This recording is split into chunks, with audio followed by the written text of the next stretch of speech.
berhias berikutnya yaitu as-sunnatu fil iktihal, yaitu perkara yang sunnah memakai celak. Disunnahkan memakai celak. Memakai celak ini kalau untuk perempuan itu bahagian daripada perhiasan. Jadi perempuan disuruh berhias dengan celak, namun catatannya yaitu bercelak hanya untuk membahagiakan suaminya. Jadi dilarang bagi perempuan memakai celak dengan tujuan memamerkan kecantikan atau keindahan matanya di hadapan laki-laki yang lain. Haram. Jadi kalau kita ambil garis besarnya, perempuan dibolehkan memakai celak sebagai perhiasan di saat dia ingin membahagiakan pandangan suaminya. Sedangkan masalah berhias bagi laki-laki, celak itu bukan bahagian daripada perhiasan. Malah memakai celak cenderung meniru-niru gaya perempuan. Jadi meniru gaya perempuan diharamkan. Rasulullah melaknat al-mutasyabbihun bin nisa wal mutashabbihat bir rijal. Rasulullah melaknat orang-orang yang memirip-miripkan diri dengan gaya perempuan dan perempuan yang memiripkan diri dengan gaya laki-laki. Haram. Jadi kalau begitu kapan laki-laki boleh memakai celak? Nah, ini yang kedua, faktor kedua. Jadi tadi celak kalau untuk perhiasan hanya dibolehkan untuk perempuan. Itu yang pertama dulu. Kemudian yang kedua, kalau laki-laki sangat dianjurkan memakai celak bukan untuk perhiasan tetapi untuk kesihatan. Dan ini juga berlaku untuk perempuan. Kalau masalah perhiasan hanya untuk perempuan, kalau masalah kesihatan berlaku untuk laki-laki dan perempuan. Jadi celak itu dijamin oleh Nabi menyehatkan mata. Berdasarkan hadis Nabi sallallahu alaihi wasallam, di antaranya hadis riwayat Bukhari, kata Rasulullah, wa inna khaira akhalikum al-ismid. Sebaik-baiknya celak mata yang kalian pakai adalah al-ismid. Nah, ismid ini celak asli. Jadi diambil dari batu yang berbentuk hitam kemerah-merahan, bahkan cenderung hitam, dan dia adanya di Hijaz, dan ada yang mengatakan di Isfahan. Ini yang dimaksud dengan ismid, celak untuk kesihatan. Apa kata Rasulullah? Kata Rasulullah, sebaik-baiknya celak mata yang kalian pakai adalah al-ismid yajlu al-basar. Celak itu bisa menjernihkan pandangan mata, menjernihkan pandangan mata, wa tumbitu wa yumbitu asy-sya'r, dan bisa menyuburkan bulu mata. Celak bisa menjernihkan pandangan, otomatis yang dimaksud adalah mengurangi kerabunan. Jadi bagi yang rabun itu salah satu obatnya adalah celak, sekaligus menyuburkan bulu mata kalau sering pakai celak. Dan ini Nabi langsung yang mengatakannya. Kalau Nabi yang mengatakannya, tiada keraguan. Semua yang Nabi katakan selama hadis itu hadis yang tidak bermasalah, insya-Allah tiada keraguan. Dalam hadis yang lain Rasulullah menyebutkan, Hadis dari riwayat Tabrani dengan sanad yang hasan, alaikum bil ismid, kata Rasulullah, pakailah ismid, iaitu celak mata yang namanya ismid, fa innahu mumbitatun lisy'ar, karena dia bisa menyuburkan bulu mata, wa muzhibatun lil qudha, sekaligus bisa menghilangkan kotoran mata, wa musaffatun lil basar, dan menjernihkan pandangan mata. Nah, tentu kita hari ini mungkin jarang melakukannya, padahal itu obat yang diberikan oleh Rasulullah, salah satu solusi apabila terkena sesuatu yang berurusan dengan mata. Nah, kapan dipakai? Dipakai sunnahnya ketika tidur. Jadi ketika mau tidur disunnahkan untuk memakai celak. Bagaimana cara pakainya? Ayyaktahila, berdasarkan hadis Nabi juga, ayyaktahila fil aini al-yumna salasan wa fil yusra salasan. Jadi dipakai celak di kanan 3 kali, di kiri 3 kali. Jadi disuruh lakukan dengan cara ganjil, witir. Witir. Jadi boleh juga, ada juga pandangan yang mengatakan 2 kali sebelah kanan, sekali sebelah kiri. Ada juga yang mengatakan itu. Kalau menurut Ibnu Hajar Al-Asqalani, karena ini hadis dari Bukhari, beliau yang mensyarah, beliau mengatakan pendapat pertama lebih kuat. Jadi kalau pakai celak, geser atau pakai 3 kali di kanan, 3 kali di kiri. Itu kan ada pencolek celaknya. Itu digeser di sini 3 kali, kemudian di kiri 3 kali. Namun yang menjadi masalah sekarang, susah mendapatkan ismid yang asli. Namun ada dijual toko-toko tertentu yang menjual perlengkapan haji dan umrah. Itu ada yang dia bawa pulang langsung dari tanah Arab.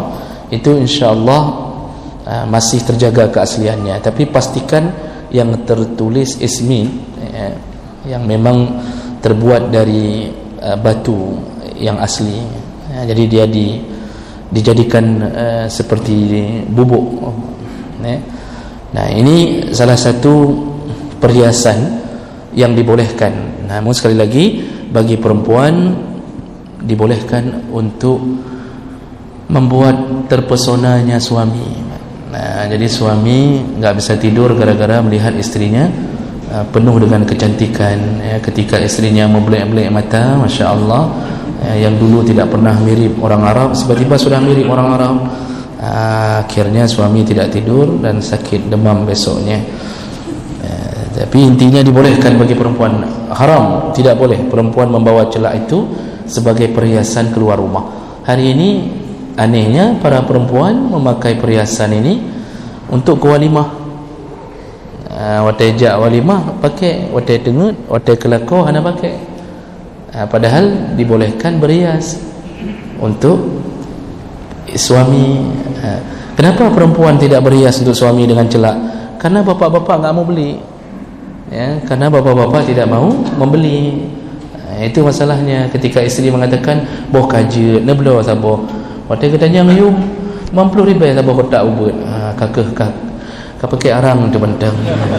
Disuruh pakai arang pengganti celak. Ini yang jadi masalah. Jadi jangan selalu menyalahkan isteri. Bisa jadi memang suaminya yang create. Kalau isteri ingin tampil sempurna, perlu modal, Pak. Jadi jangan hanya minta supaya istri tampil dengan seksi tapi modal enggak ada. Ini juga bahagian yang perlu kita benahi. Baik, itu tentang berhias dengan celak. Jadi bapak yang memakai kacamata, cobalah pakai celak. Mudah-mudahan Allah sembuhkan ketika rutin memakai celak.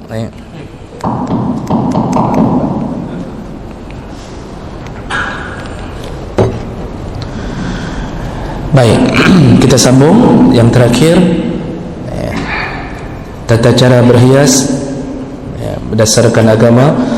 Iaitu larangan. Kali ini larangan, dan ini larangan ini berlaku bagi laki-laki dan perempuan.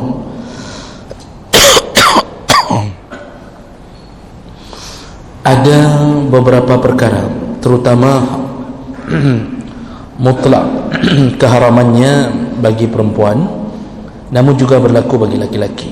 Iaitu yang pertama berdasarkan hadis Nabi sallallahu alaihi wasallam, hadis riwayat Bukhari, la'anallahu al-washimat wal mustawshimat.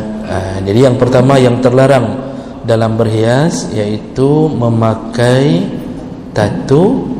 Washimah itu yang mentato, mustawshimah yang meminta untuk ditato. Terlaknat, Allah laknat orang-orang yang memakai tato lalu pembuat tatonya. Jadi tato itu seperti yang sudah kita ketahui secara umum, iaitu dengan cara menusukkan kulit sehingga menjadi tempelan permanen karena kulit yang dibentuk menjadi tato. Berbeda kalau mengecat, mengecat kulit, itu belum disebut bertato tapi tetap haram karena perbuatan meniru-niru kaum kafir. Cat sana, cat sini, tapi dia tidak menusuk kulitnya. Tapi yang dimaksud dengan al-washimah di sini, kalau dalam kitab memang kulit yang dijadikan sebagai bentuk langsung, jadi permanen berada di kulit, dan itu susah untuk dihilangkan. Harus memakai obat-obat tertentu, dan itu lama. Makanya orang-orang yang memakai tato permanen sudah taubat pun tatonya tidak bisa hilang. Salatnya diterima Allah, tatonya termaafkan kalau memang sudah berusaha menghilangkannya tapi tidak bisa hilang. Jadi tato ini walaupun kecil terlaknat. Jadi kita misal hanya membuat gambar matahari di mungkin di tapak kaki, kehanabut sebenarnya kan, kita buat gambar matahari di tapak kaki. Jadi bisa dilihat waktu cuma tidur saja. Tapi ada tato walaupun tidak bermanfaat, maka dia orang-orang yang dilaknat. Dilaknat itu dicabut kebaikan oleh Allah di atas dirinya, dicabut keberkahan oleh Allah. Orang-orang yang memakai tato. Selain orang yang memakai tato, yang membuat tato pun terlaknat. Jadi Nabi ingin menegaskan bahawa bukan hanya pelaku tapi yang membuat terlaknat. Makanya petugas-petugas pembuat tato, salon-salon kan, kalau ada menyediakan pembuatan tato itu semua mereka terlaknat. Jadi mencari pekerjaan haram dengan cara begitu. Di Aceh saya tidak tahu apakah ini berkembang, di Lok Semawang saya tidak tahu.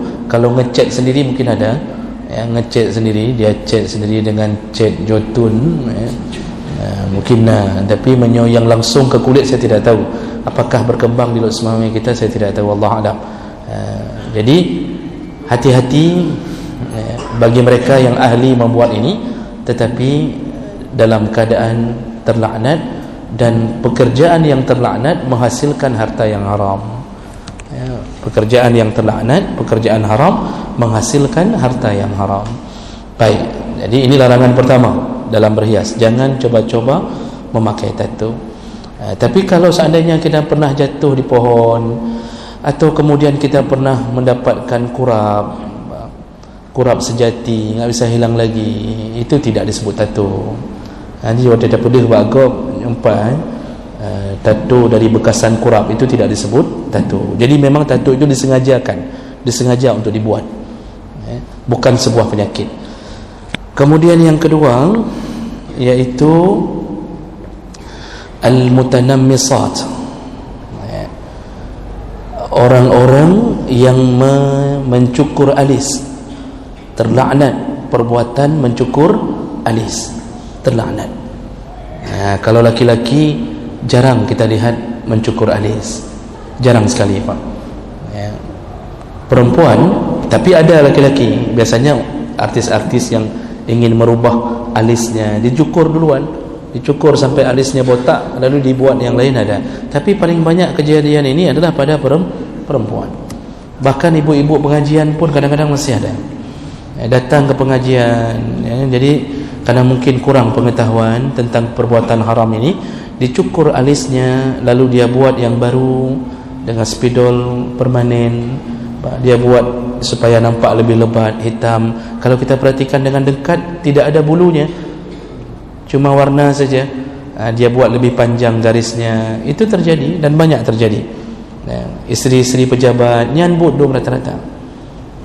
Maka bagi bapa yang pejabat, coba lihat isteri sendiri. Kalau terjadi, mohon segera dilarang, karena ini berhubungan dengan kekuasaan suami. Memang isteri yang mencukur alis, tapi suami yang membiarkannya. Jadi enggak pernah ditumbuk sama suami. Itu sekali-sekali perlu ditumbuk kadang-kadang. Kalau sudah diingatkan sudah 999 kali.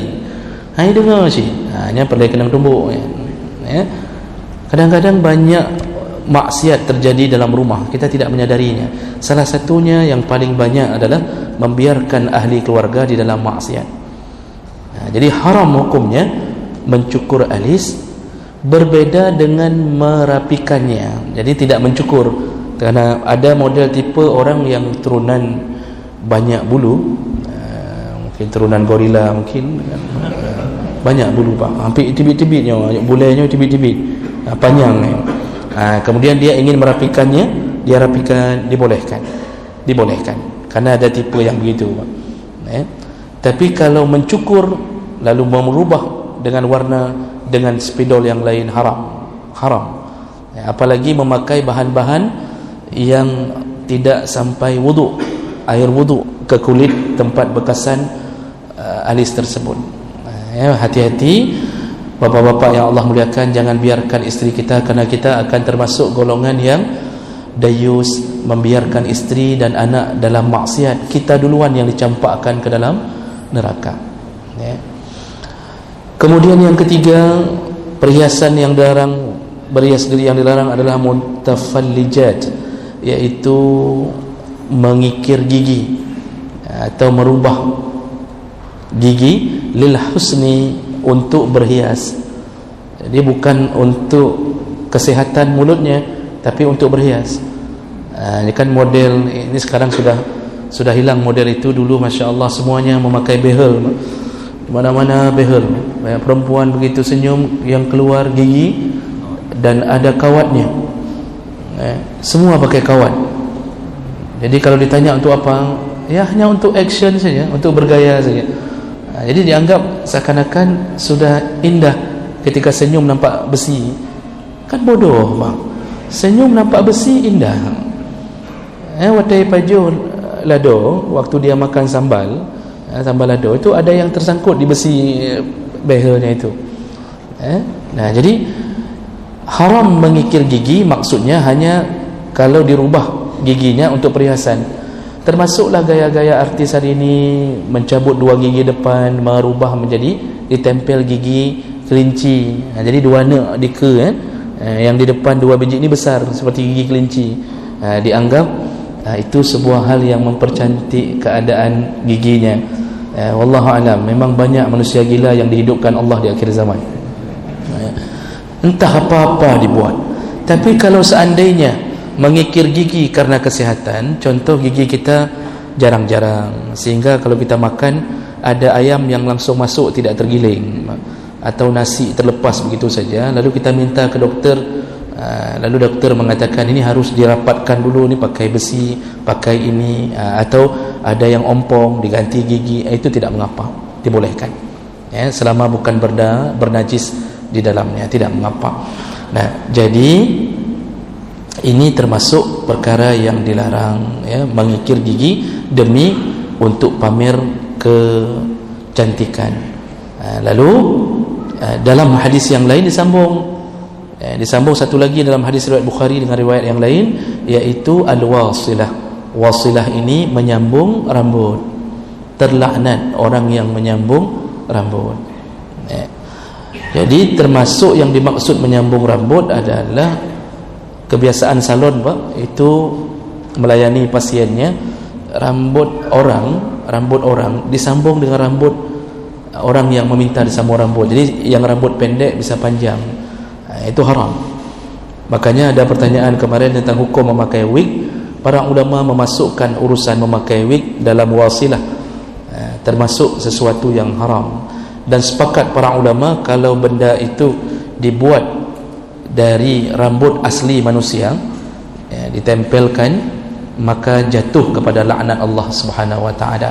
Namun kalau dibuat dari benda selain daripada rambut asli manusia seperti sintetik, jadi mirip rambut padahal bukan asli rambut. Nah, ini ada khilaf di antara para ulama. Tapi khilafnya berujung pada satu perkara. Kalau isteri menyambung rambut, kan misal isteri rambut pendek, kita suami pingin, setelah nonton filem India, kita pingin isteri kita rambut panjang seperti India, kan?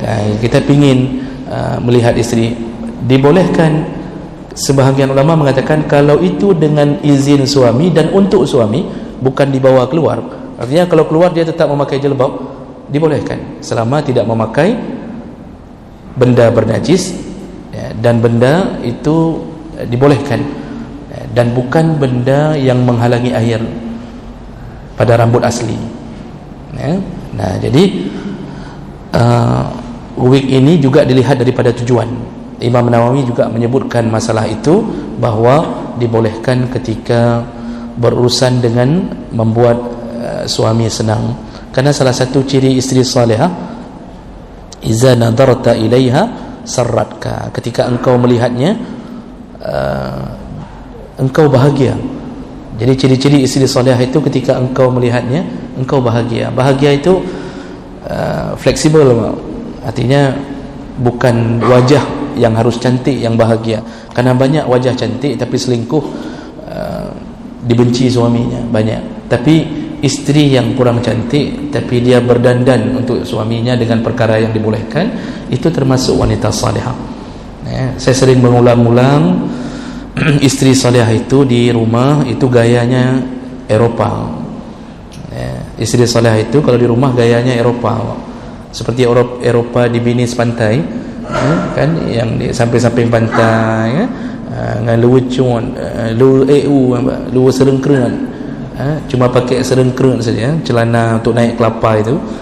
Itu kalau di rumah enggak ada orang lain, enggak ada pembantu, enggak ada anak, di depan suaminya dia begitu, suami senang melihatnya. Itu salihah. Di rumah bergaya Eropa, di luar bergaya Arab, tutup sempurna. Hari ini dibalik, di luar bergaya Eropa, ketika di rumah dia pakai gamis, pakai jilbab lah. Jadi wek-wek dari kamar ke dapur lengkap bajunya. Jadi suami hana membacut. Ini yang perlu diperbaiki, Pak, ya. Jadi isteri salihah itu membuat suaminya tahu Pak, ya, membuat dia senang, tidak berusaha menoleh ke isteri tetangga. Dia cukupkan dirinya kepada istrinya.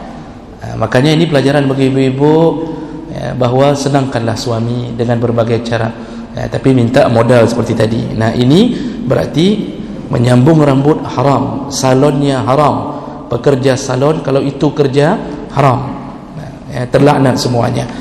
Dan satu lagi yang disebutkan dalam hadis yang berbeda, yaitu perempuan-perempuan yang memakai punuk unta, memakai punuk unta. Bahasa Nabi bahawa ada 3 perempuan yang diharamkan masuk surga, iaitu nisaun kasiyatun aryan, perempuan yang berpakaian tapi telanjang, mumilatun ma'ilat, kalau berjalan berlenggak-lenggok, memakai pakaian seksi lalu berjalan sengaja dibuat-buat untuk menarik perhatian laki-laki, wa ru'usuhunna ka'asnimatil bukhtil ma'ilah, dan di atas kepala mereka ada punuk unta yang miring. Ada punuk unta yang miring. Karena ini hadis riwayat Muslim, maka Imam Nawawi menjelaskannya dalam syarah Sahih Muslim. Kata Imam Nawawi, yang dimaksud dengan punuk unta, asnimah, itu bahagian unta yang paling tinggi. Asnimah, unta itu kan ada punuk ke atas, Pak. Sedangkan buhti itu unta yang paling besar. Jadi punuk unta di unta yang paling besar. Apa maksud hadis Nabi ini? Kata Imam Nawawi, yaitu perempuan-perempuan yang memakai sanggul bawah langgoi di atas kepalanya, baik dengan rambut palsu atau dengan rambut sendiri, dan diletakkan seperti punuk. Punuk unta itu kan berdirinya tegak di atas badan unta, Pak. Jadi yang haram itu yang diletakkan di ubun. Jadi mengetom baik ada rambut ataupun tidak ada rambut. Kadang-kadang tidak ada rambut tapi jilbab, dia bungkus-bungkus plastik kroh dia taruh sini. Jadi dibungkus di sini. Jadi kalau gaya kita, Pak, itu seperti penari-penari adat Aceh itu, tari Ranum Lampuan. Kita pikir adat Aceh kan bersandikan syariat juga. Ternyata itu saja kita tidak taat pada Allah. Jadi gaduh bergaharu bahawa syariat Aceh paling saleh, paling ini. Itu saja melawan Nabi SAW. Belum lagi berjoget-joget di hadapan tamu, di hadapan lintu baru, dengan rombongan lintu baru, berjoget-joget sampai lintu baru tidak jadi kahwin hari itu. Karena terpana dengan salah satu penari itu. Ini harum, tok-tok harumnya. Tapi kita pakai apa pun adatnya, tak pejaju. Yang penting nada. Bapak Ibu yang Allah muliakan, tidak semua adat boleh dilakukan begitu saja selama melanggar syariat. Kalau tidak melanggar syariat, hamba tidak ada masalah. Orang Arab pun punya adat-adat sendiri dalam proses perkahwinan. Itu salah satu adat buruk. Coba lihat pakaian, belum lagi diikat dengan tali pinggang besi, ya, rapat, ramping pinggang. Kalau yang menarinya anak-anak masih dibolehkan, tapi itu pun berusahalah untuk menghindarinya, karena tetap jatuh pada membiasakan anak-anak berbuat maksiat. Nah, jadi haram hukumnya ibu-ibu keluar dari rumah dengan memakai sanggul. Tapi kalau rambutnya panjang, ya, lalu dia letakkan ke belakang, jadi dia buat sanggul dari rambutnya ke belakang, tidak diletakkan ke ubun-ubun, tidak mengapa, dibolehkan. Yang penting jangan jadikan punuk unta. Tapi kalau diletakkan ke samping, ya, jadi ke samping ditaruh, ke samping kanan, ke samping kiri. Kalau lagi Walkman, kalau lagi earphone, ya, kan? Ini tentu juga tidak dibolehkan karena melawan kebiasaan. Ini termasuk syuhrah, termasuk sesuatu yang mencari-cari perhatian orang. Jadi jangan buat lagi, Pak. Itu hari walimah itu yang paling banyak terjadi. Kita kadang-kadang walimah itu penuh dengan keberkahan. Walimah itu penuh dengan kemuliaan. Setiap suapan kita beri berpahala. Jarang-jarang kita sedekah kasih sampai 2,000 orang kita kasih makan. Tapi kita hancurkan pahalanya dengan perbuatan-perbuatan maksiat. Mulai dari menari, keyboard, sewa penyanyi. Jadi kita banyak but-but bangai yang kita anggap jarang. Taruh keyboard, suara besar-besar. Orang mau bicara pun tak bisa lagi. Sampai dia muak sendiri. Apalagi yang sempat duduk di samping speaker, Pak. Kiamatnya orang nyanyi, kan? Sapu haji pegah. Padahal ketemu sama kawan SD yang sudah 25 tahun tak ketemu. Akhirnya dia mengatakan kakak baik dah mengalir dia. Jadi enggak tahu dengar apa. Kita fikir hebat dengan keyboardnya, padahal bangai. Makanya kita ni kadang-kadang ada yang sudah S1, S2, S3, tapi but macam but bangai. Banyak orang bangai tidak ada S, tetapi carang. Carang. Maka yang membuat kita pintar itu agama, bukan gelar, Pak. Gelar boleh apa saja, ya, tapi agama yang membuat kita pintar. Baik, itu perkara yang patut kita jaga dan hati-hati para suami, ya, di saat berhadapan dengan perkara maksiat di dalam keluarganya, terutama perbuatan yang dilakukan oleh isteri dan anak-anaknya.